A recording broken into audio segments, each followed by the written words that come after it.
Hello everybody! If you have a problem with your LG Magic Remote, here are some troubleshooting tips.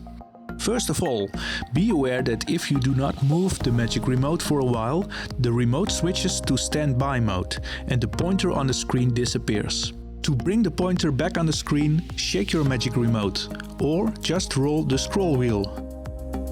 If none of the buttons on the remote are working, try replacing the batteries. Also, when the batteries are almost empty, it could be that there is just enough power to switch the TV on or off, but not enough to use the pointer on the screen. When you replace the batteries, make sure to use new batteries.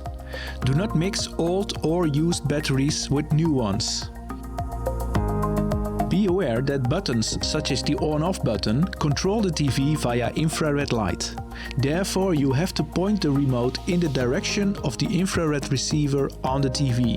Also, make sure nothing is blocking the infrared receiver, for example a soundbar.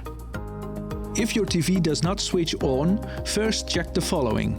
Make sure your TV is plugged into the power socket and then check if you can switch on the TV with the on-off button on the TV. If your TV still does not switch on, something could be wrong with your TV. In that case, contact your local LG help desk. If you notice you can control the TV with the buttons, but not with the pointer on the screen, it might help to re-register the Magic Remote to the TV. You can re-register the Magic Remote by pressing and holding the Home button and the Settings button.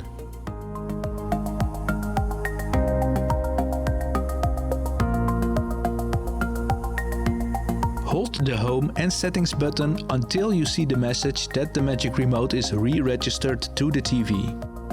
If you have problems to control the TV with the pointer on the screen, make sure that there is no Wi-Fi access point or microwave oven close to the TV. This can disrupt the Bluetooth signal between the Magic Remote and the TV.